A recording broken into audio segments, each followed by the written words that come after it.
Okay, this is the banquet section. Can you hear me? One more speech and then we'll move on to a toast. Are you ready? This is the back end. We're ready. We can't hear anything from inside, so please give us a cue when the speech is finishing up. I don't know who the hell is talking. 10 bottles per table, okay? Make sure you serve your table smoothly. Young waiters with bow ties got bottles of beer ready for a toast. Takano's perspective. Possibly. There are several dozen tables with white tablecloths on them in the banquet room. Approximately 8 people are sitting at each table. There are at least a few hundred people there. The banquet room is teeming with excitement.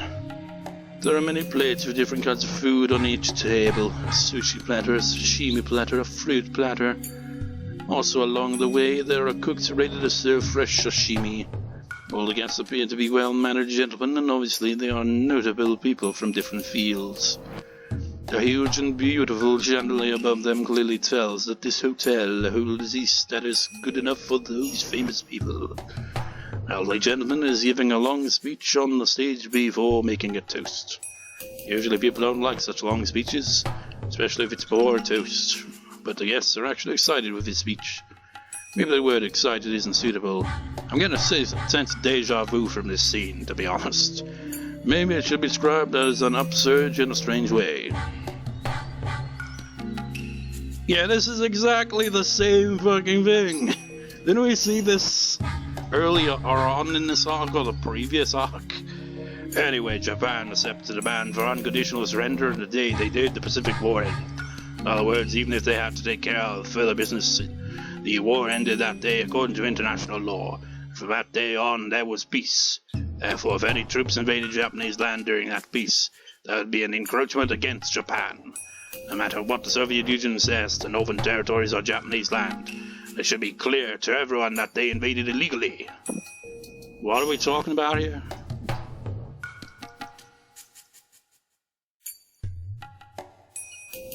What northern territories are we talking here? Maybe if I continue, we'll actually hear. Here, yes, here. And now they want to settle by returning a mere 2 islands to us. Who do they think they're kidding? Listen.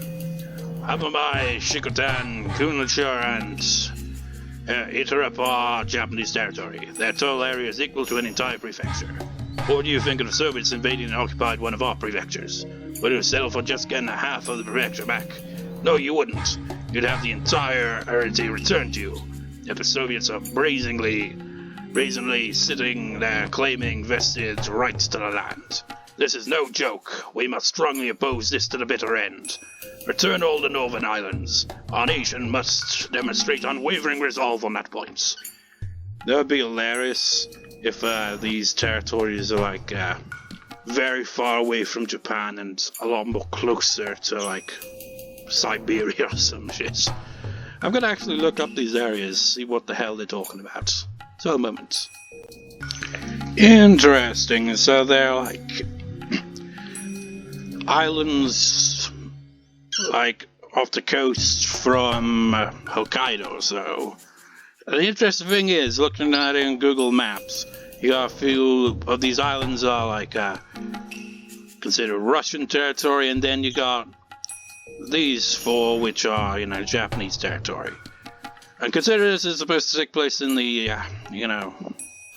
early mid-80s, and the fact that those seem to be the only ones that are in that general, stretch going up there, are the only ones labeled as Japanese territory. Doesn't seem like anything has changed on that, with the other islands still being Russian territory, from the looks of it. That's interesting.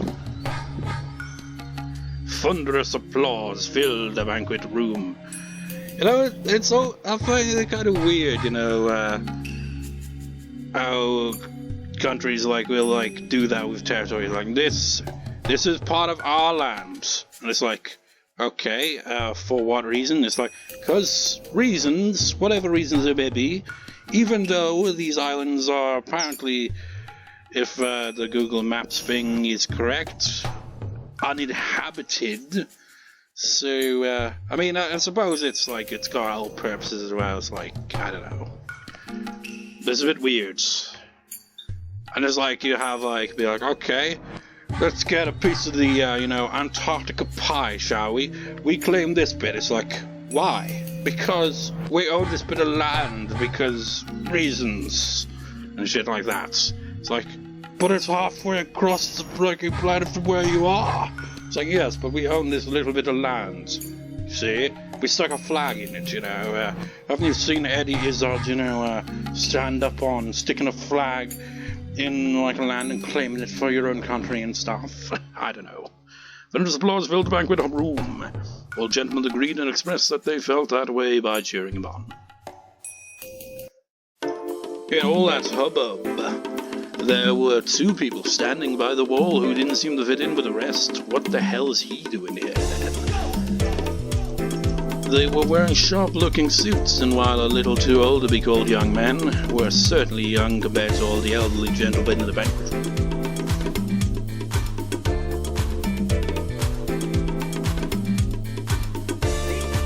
Who is Akasaka? Why do politicians always tend to lean right or nationalistic and be so partisan? Always tend to lean right or nationalistic and be so partisan. That's simple. What politicians want most of votes. And votes are cast by their constitution. But not even over 20 actually votes. Voter turnout is highest among those who are retired and have free time, so the elderly interested in politics monopolize the votes. And that means the key to the election is whether or not they can secure the elderly vote. The war only happened 40 years ago. Well, it's a lot longer than that now. In other words, the generation that's interested in voting is the generation from before the war.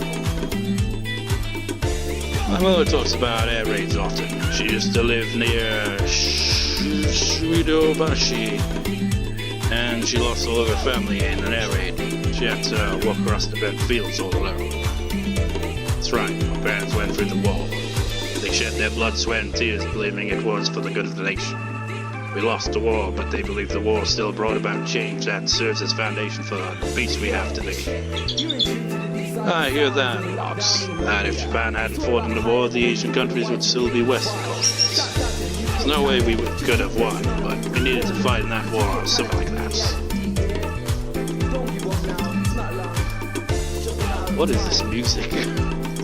Have we heard this track before? I feel like I have, but I don't remember the vocals.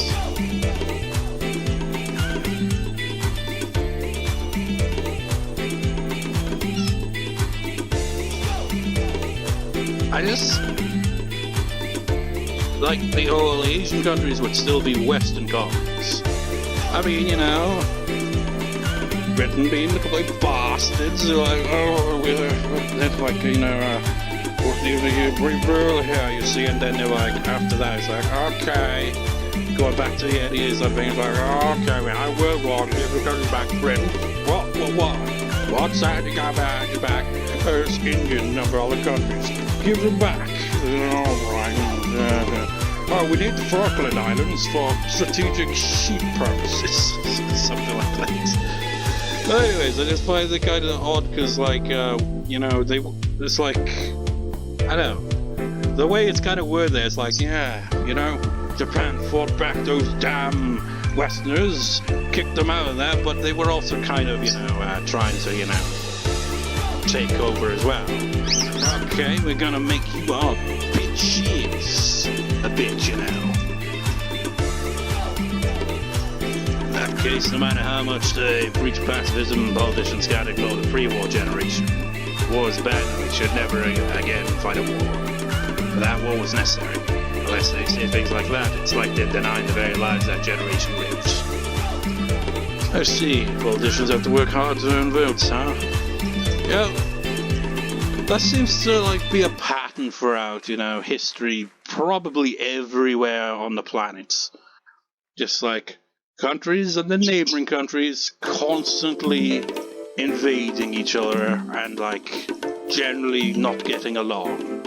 It's like, fuck you, no, fuck you, no, fuck you, no, fuck you, no, fuck you. And look at Britain, it's like, oh, the United Kingdom. It's like, I don't really get what's so united about it, really. looks like it's just a mess. I feel like the only united thing about the United Kingdom, I mean, I don't really have any issues with the English, but I don't like the politicians, so I think that's what most people would, say. But this whole thing that unites the UK really is Northern Ireland, Scotland and Wales shitting on the English. That seems to be one thing that's united there. But yeah, it's like, it's just bollocks. The apology of the word turn. However, it would be one thing if they were truly proclaiming their own beliefs, but who's talking? I've lost track.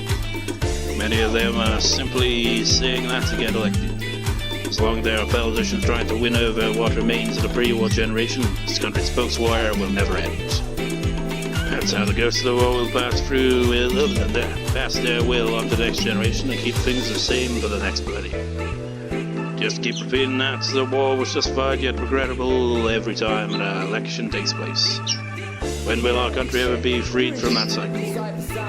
You know what? One thing I never thought about is, why did Japan join in the World War anyway? Like, I can kind of, obviously know how it started all in Europe and all that, because it's taught a lot, but don't really know much about that. I imagine it's probably taught a bit more like in, America, because that was the, side of the war that they were fighting on, was that side, Like, they were fighting in Europe as well, and, the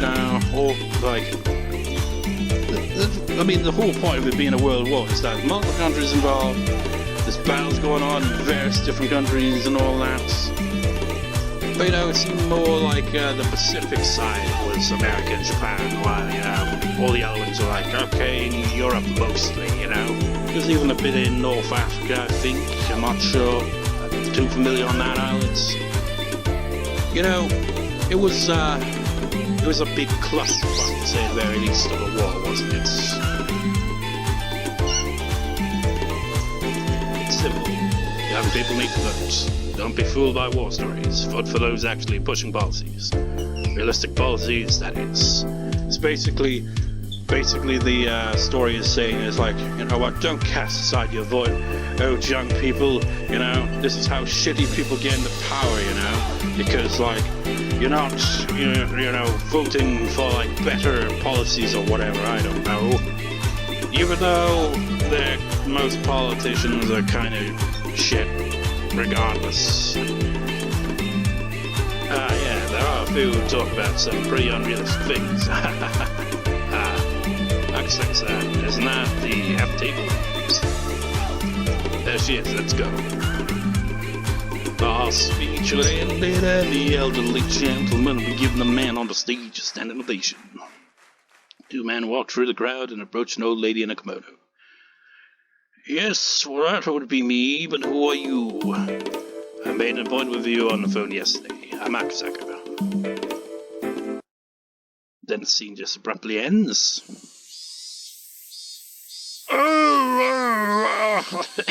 My husband worked so hard for this country, even so.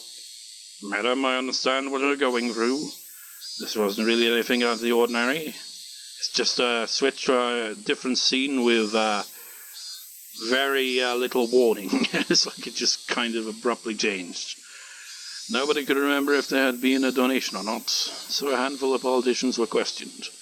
The result, some came up with a scheme to blame a sickly elderly man who had already retired. With only a short time to live anyway, he was the perfect fit for them. The elderly man had already been sick in bed, and the shock of his friends betraying him had taken away his will to live. The only thing his wife could do was to simply watch him suffer. She kept crying while telling the man about her husband's achievements. If your husband is in fact innocent, the judge will rule accordingly. Don't worry. Wait, no, that's not the, that's probably Akasaka. Assuming this is the same, still from Akasaka's perspective. He, met up with some old woman or something, so I assume this is what that is. If your husband is in fact innocent, the judge will rule accordingly. Don't worry. All false accusations will be cleared. I already know that, because he's innocent. But he won't live to see the verdict. He worked so hard for this country, and this is what he gets in return at the end. How can he rest in peace? Akasaka nodded and tried to find the right words to say to her. His colleague rummaged through a pile of paperwork behind him. The papers were filled with fine print, and it would be hard for an onlooker to tell exactly what they were. However, the way he was looking at them made it very clear that they contained something important. Akasaka-san, this is amazing. This records exactly how the money was moved. Akasaka gave him a signal to remind him that this wasn't the place to be looking through those documents. Madam, there isn't any more paperwork, is there? No, that was the only thing in his safe. Please, use it to get back at those ingracious bastards. My husband did so much for them, and yet they... Oh... Yeah, that tends to happen a lot in politics, it seems, isn't it? It's like getting thrown under the bus when it benefits. It's like, no, we've worked together so many years. We're buddies, but I'm gonna have to throw you under the bus, okay? You okay with that? Madam, you do understand that some things in these documents will implicate him, don't you? Yes, I understand that. One can't be honest all the time when one is a politician. One can't be honest any other time when being a politician. I'm his wife, after all. Thank you for your cooperation. I will use this to expose the injustice that was done to him. Only one thing. May I ask you just one thing, though? Could you wait until my husband passes away before making this public? The paperwork Akasaka received was something her husband intended to take to the grave with him. Something that shouldn't exist in this world. If it went public, her husband's name would be disgraced. Akasaka nodded. Could this possibly be, Koizumi? Could be. I mean, they did kind of throw him under the bus. They were like, he spent all his money on his Hinamizawa syndrome shit. Preposterous. I understand. You have my word. And this is probably going to ultimately lead to how Akasaka is going to fit into all of this. Vast public funds were moving from Kozumi-gaseki. The funds were issued to sub-branches to carry out national policies. Various ideas over those public funds always came together, and there was never an end to those trying to poke a straw into it to suck it out like a mosquito. Excess dividends, corridor profits for organizations that benefited themselves. Many financiers broached and adhered to officials and politicians hoping to earn those gains, and the bureaucrats constantly indulged them. That's how Japanese corruption works. Those illegal pipes form bypass after bypass in Higurashi, siphoning off public funds for their profit. To find and destroy such pipes is, of course, in the national interest. But eliminating illegal expenditure can't pronounce isn't as simple as that. All that. Very important people connected to those pipes, and when those people are investigated, a major political scandal takes place. Reasons why the government doesn't investigate such illegal expenditures is not only to protect vested interests, but also because they are conscious of the damage these scandals can cause politically. As was stated randomly in I can't even remember. Was it prior to the fragments or in one of the fragments where it said, like, Japanese in politics, as soon as they get a scandal, it's like, okay, you gotta resign now. Your career's fucked. So, you just, like, resign, man. To put it more succinctly, I probably pronounced that wrong. Government can't endure the pain of pushing pus out of a wound. The closer the exposed subject is to the top, the greater the pain faced by the government, and that affects the cabinet's approval rating. The closer the subject is to the core, the more extensive the damage to the heart. The secret investigation Akasaka was leading went as close to the heart as it got, and could cause the collapse of the administration from shock. Akasaka was tipped off that a huge amount of public funding was leaking out through an alumni organization of the seven imperial universities, so he and his colleagues had been conducting a secret investigation into the matter for a long time. Started was tightly knit, but he learned the wife of one of the organization's senior members bore strong resentment towards him after her husband was made their scapegoat, and he managed to contact her. Because of that, he had got his hands on extremely important information.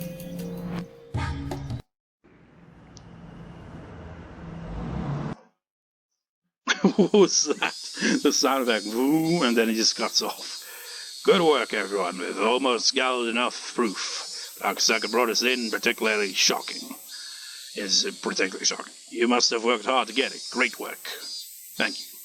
Small meeting room was filled with boxes that were, in turn, filled with documents. A whiteboard was filled with cramped writing too.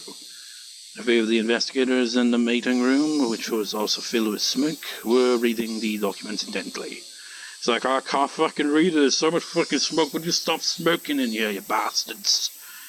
Their intimidating manner clearly indicated that they were police officers with a great deal of experience. Akasaka was one of those men. It had been a while since Mamoru Akasaka was transferred to this department. When he worked on the case of the kidnapping of Minister Inukai's grandson, he had been a rookie, but by now he was an experienced investigator. After a knock on the door, an elderly man entered the room.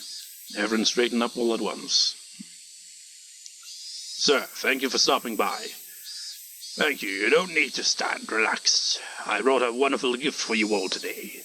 Takano, you'll get to go to your son's Parents' Day meeting after all. The meeting room was filled with sighs tinged with exasperation and resignation. It certainly wasn't because any of them hated getting to go to Parents' Day. Knew it. Thought it was about time. Shit. Akasaka's colleague complained. They had all been so close to getting to the root of this issue. They had such strong evidence. Akasaka, on his part, wasn't too disturbed. This had happened several times in the past, and considering how hot the documents he obtained were, it was easy enough to predict. The case was suddenly transferred to another department. So, in other words, they're kind of like, what's the word I'm looking for? The corruption runs too deep, so they're like, nope, shut the fuck up. Don't do that. So they pretty much probably bribed, or, at the very least, pressured. That meant their investigation ended here. Did I read the previous line? So, yeah. The department was supposed to continue the investigation to expose injustices, but that's never happened once before. It was just an excuse. The investigation had been terminated because of pressure from above. Damn it! What about everything we've worked for so far? It's just to see how much it hurt to push out the pus. They realized it would be too painful, so they decided not to treat the wound. In that sense, their hard work wasn't wasted. Because of it, the investigation was terminated. Akasaka understood that, but his colleagues wasn't yet mature enough to understand. Of course, Akasaka's sense of justice was displeased by this. Though the Akasaka from, a few years back during his first case, his rookie years, he would be in the same position as that guy. He'd be like, damn it, this is unfair! He felt frustrated with his superiors who had hesitated to expose the truth. But he was mature enough to know not to say that out loud. We'll organize what we have and hand it over to the other end later. Anyway, since you haven't had a day off for a long time, you don't have to wait until 5 p.m. to leave today. Please go home and get some rest. We'll talk about what's left to do tomorrow. Also, don't forget to use up your vacation time too. Make sure you take a vacation and give a treat to your spouses. Chief, please come with me. That will be all. Yes, sir.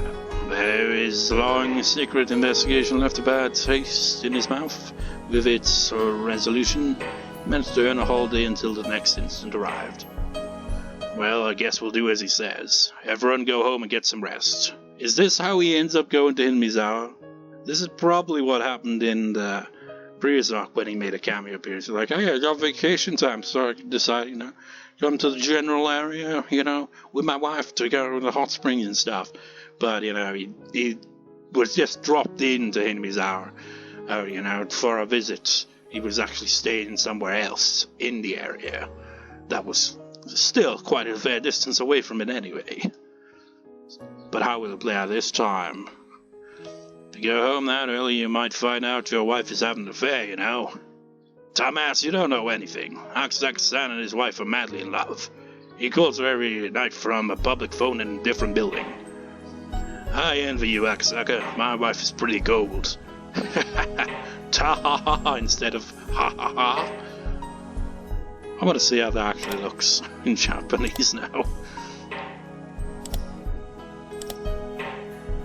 It does! Ta-ha-ha-ha. Must have a very odd laugh. Ta-ha-ha-ha. Well, that's not really too odd, is it? It'd be like ta-ha-ha-ha. But still, the way it's written is a bit odd. I mean, you expect ha-ha-ha-ha or bwah-ha-ha-ha, but ta-ha-ha-ha-ha. That's different. Akasaka smiled bitterly as he gathered the documents in his hands. One of the pages fell to the floor. It was a page from a huge pile of papers documenting illegal expenditures. They exposed the illegal expenditures of the Alphabet Project, the research team for the next generation of hardware in the Defense Agency. So it was right on the money. I mean, it would be weird if it was completely unrelated to all that, wouldn't it? You're like, what's this got to do with anything?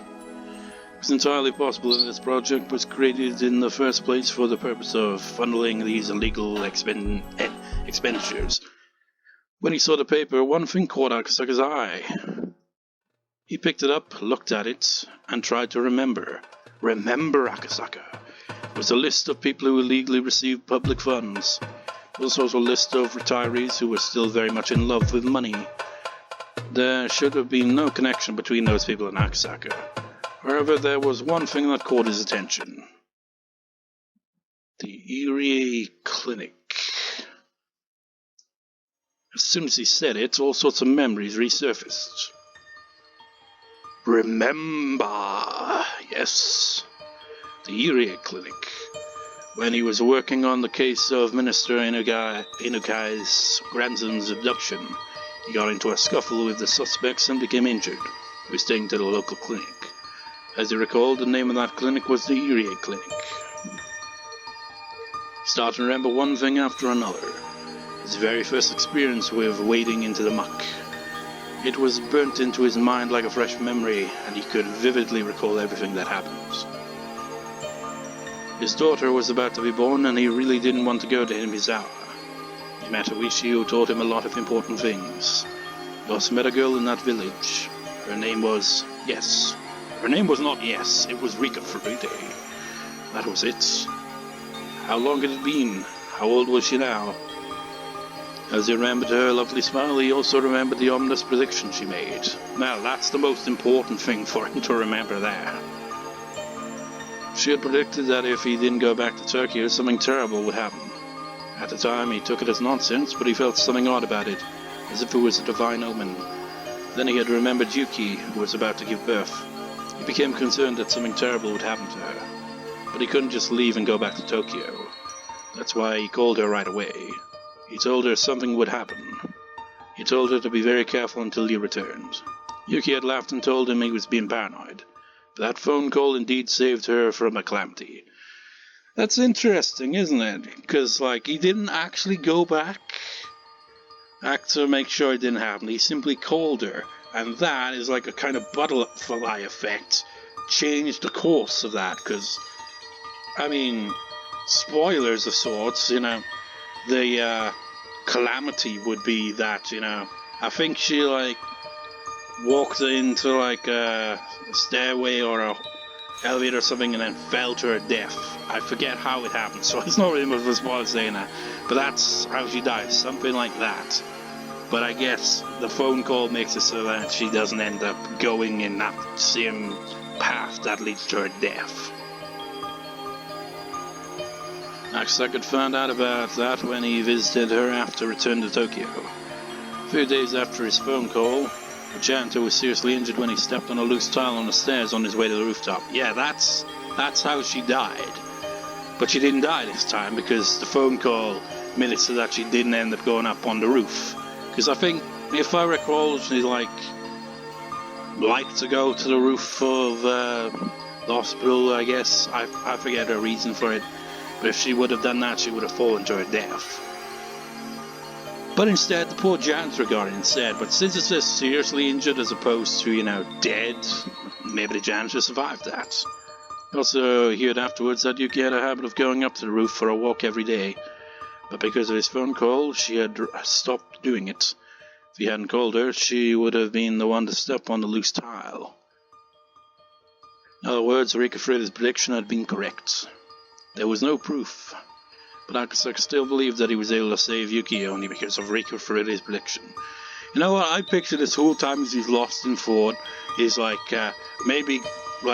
he's staring down at the document that's has the Yuri claim written on it, has this lost in thought kind of trance look on his face, and his colleagues are packing up ready to go, and he's just staring, and then one of them just be like, Akasaka, after Akasaka, what are you just standing staring for?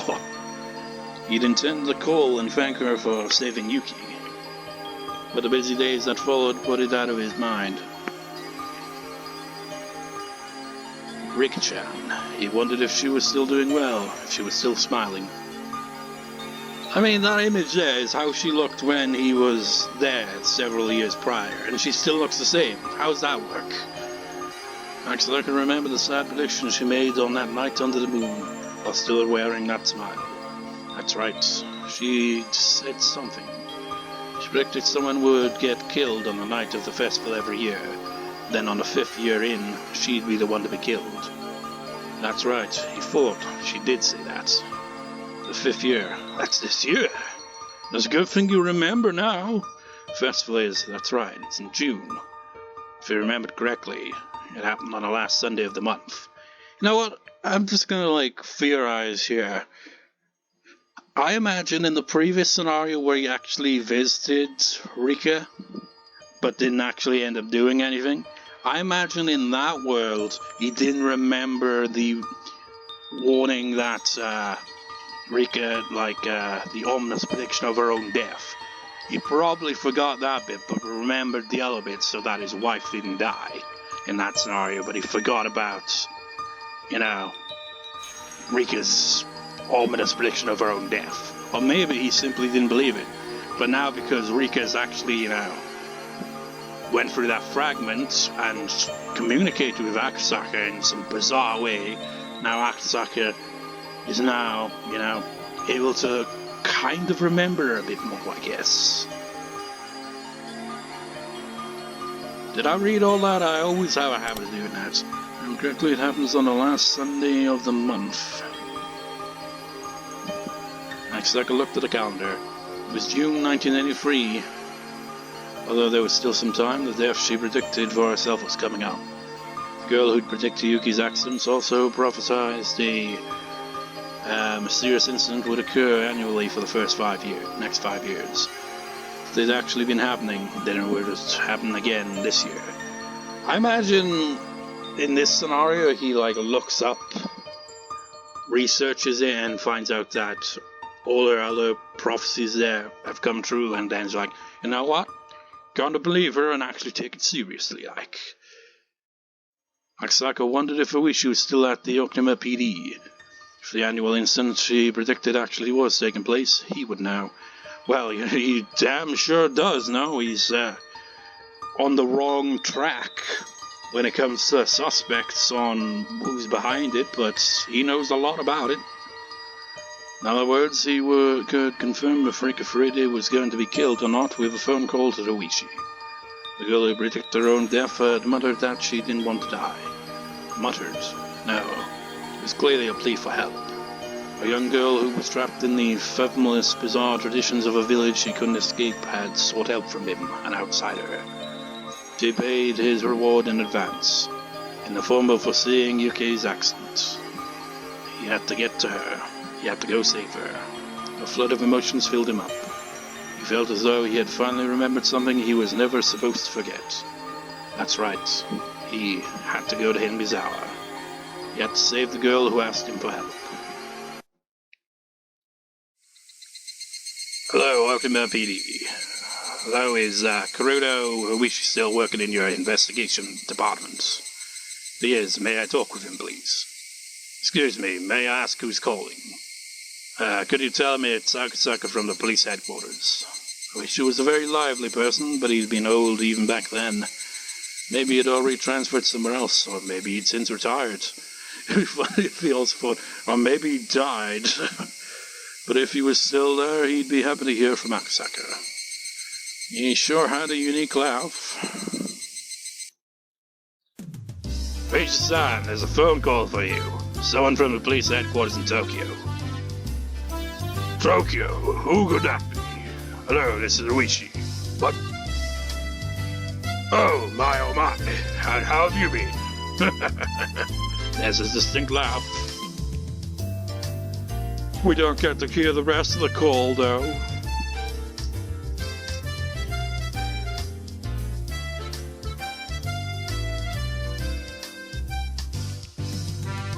The first miracle achievement unlocked was Hanyu's face. That wasn't well, I guess that was part of the miracle. Hanyu appearing in the world along with everyone else. That's a miracle. And another miracle is that Akasaka remembers, what Rika told him and takes it seriously this time. Have we even got any tips at all? What's even the point if there's no tips? We ever gonna get any tips? I mean, you could see the fragments as being like tips, but a bit different, wasn't it?